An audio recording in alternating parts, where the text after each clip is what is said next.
Përshëndetje të nderuar miqtë e mi, përshëndetje të dashur ndjekës të kanalit Histori Jete, ja ku po takohemi sërish sot së bashku për të ndarë me ju lajmin më të fundit të rastit të Liridona Ademaj. Ditën e sotme është mbajtur seanca, le të themi pas 2 vitesh më të këtij rastit, ku është marrur edhe vendimi me burgim të përjetshëm për Naim Murselin, i cili tashmë thuhet se është vrasësi i Liridona Ademaj, edhe pse Naimi vazhdon të thotë që unë jam i pafajshëm. Trupi gjykues në rastin e vrasjes së Liridona Ademaj ka aprovuar propozimin e mbrojtjes të pandeurit Naim Murseli për ekzaminimin e tij psikiatrik në Institutin e Psikiatrisë forenzike të Kosovës brenda 2 javësh. Seancën e radhës janë caktuar me 2 dhe 3 korik në orën 13:10, ndërsa më 14 korik nga ora 9. Në seancën e 2 koriku do të dëgjohet si dëshmitar vllau i Liridonës, Leonard Ademaj. Avokati i familjes së Liridona Ademaj, e vrarë në fund të nëntorit të vitit 2023 në Bërnicë të Prishtinës, Leutrim Sylla tha se qëndrojnë në tërësi prapa aktakuzës së ngritur ndaj të pandehurve për vrasjen, ndërsa shprehu konsiderat për të pandeurin e 4 Tom Doqa, i cili qysh në shqyrtimin fillestar kishte pranuar fajsin. Pse Liridona Ademaj u privua nga jeta në mënyra gjinake, besoj se para kësaj gjykate do t'i jepet përgjigje pyetjeve të babait të Liridonës, pse Naim ti mundet të dalësh me fëmijët nga vetura e Liridona mbeti brënda, pse babai e la hajnin me jaba nanës bam. Para kësaj gjykate besoj se do të qartësohet edhe fakti se çka pat nevojë Naim Murseli ta takoj Kushtrim Kokallën ditën e vrasjes në Gjakov, pse pas atij takimi që nga i akuzuari Kushtrim Kokalla gjatë deklaratës së dhënë nga ai ka thënë se është deklarim shumë i shkurtër, që sipas tij ka refuzuar të bashkëpunojë me Naimin për eliminimin fizik të Liridonës. Naimi komunikon me Granitin duke u thënë se ata të kallëzoj se kjo punë duhet kryer, tha advokati Sylla. Ai shtoi se Naim Murseli darkoi në restorantin e njëjtë me vrasësin e gruas së tij, duke qenë informuar për prezencën e tij ditën e vrasjes. Kjo ngjarje është edhe më shokuese kur do të vërtetohet se Naim Murseli kontriboi në eliminimin e Liridonës, tha ai. Advokati i akuzuarit Naim Murseli, Teuta Zhini Potoku,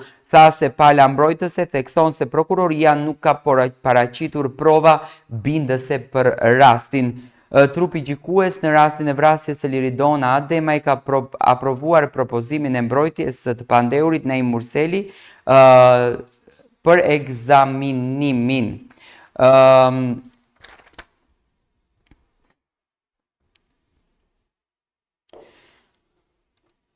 Prokuroria në këtë rast nuk ka paraqitur prova, thot advokatja Naim Murselit, apo argumente të qëndrueshme për motivimin që mund ta ketë shtyrë të pandeurin drejt një akti të tillë në mungesë të një motivimi të qartë. Pretendimi për veprën penale të rëndë mbetet pa mbështetje dhe i paqëndrueshëm juridikisht, tha ajo. Lidhur me kërkesën e ekzaminimit psikiatrik të Naim Murselit, kërkesë kjo e bërë nga vetë mbrojtja e Murselit, prokurorja e rastit tha se nuk e kundërshton një gjë të tillë, por shton se në mungesë të raporteve mjekësore, kjo kërkesë po paraqitet vetëm sa për ta zvaritur procesin, ndërsa advokati i familjes së Liridona Ademaj, Leutrim Sylla, tha se nuk e kundërshtoi këtë kërkesë. Gjykata themelore në Prishtinë ka miratuar kërkesën e mbrojtjes që Naim Murseli, akuzuar për vrasjen e bashkëshortes së tij Liridona Ademaj, t'i nënshtrohet ekzaminimit psikiatrik. Kërkesa është bërë pas deklarimeve të Murselit për një gjendje emocionale të paqëndrueshme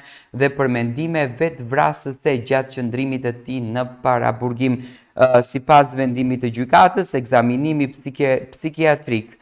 duhet realizohet brenda 2 javësh dhe pritet të ndihmojë me vlerësimin e gjendjes mendore të akuzuarit për të vijuar me procedurat e mëtejshme gjyqësore. Rasti Murseli ka ngjallur vëmendje të madhe publike për shkak të rrethanave të rënduara të krimit dhe zhvillimit në procesin gjyqësor. Përfaqësuesi i palës së dëmtuar, advokati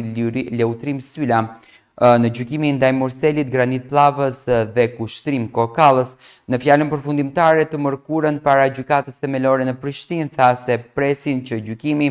t'ju japë përgjigje shumë dilemave, sidomos të vërtetës se pse Liridona Ademaj u vra në mënyrë kaq dinake. Konsideroj që ky shqyrtim gjyqësor do t'i japë përgjigje të gjithë dilemave të ngritura dhe bashkëndjera nga populli i Kosovës në mbështetje morale të familjes Ademaj, e po ashtu në dëshirën për ta kuptuar të vërtetën e plot se pse Liridona Ademaj u privua nga jeta në mënyrë aq dynake, tha Sylla. Por Sylla fillimisht theksoi se janë mirënjohës që akuzuari Tom Dodaj në shqyrtimin fillestar u treguai sinqert dhe pranoi fajsin. Ai tha se beson që do t'i jepet përgjigje edhe pyetjes së babait të tani të ndjerës Liridona Ademaj, pse Naim ti mundet të dalësh me fëmijët nga vetura e dona mbetje fundit, pyetjes së fëmijëve të Liridonës, pse babi e la hajnin me ja ba nanës bam, pyetjes së nënës së Liridonës, pse s'kam më me pa ma Liridonën, pyetjes së Leonardit, pse Naimi po mundet aq qet me ju bërtit fëmijëve atë natë e një ditë më vonë me ushqi në Suizë Diamond si mos me u ndodh asnjë gjë. Sylla tha se pret që të qartësohet edhe fakti se pse ishte e nevojshme që Murseli ta takoj Kokallën në një qendër në Gjakov ditën e vrasjes, po ashtu edhe faktin që pavarësisht se Kokalla kishte deklaruar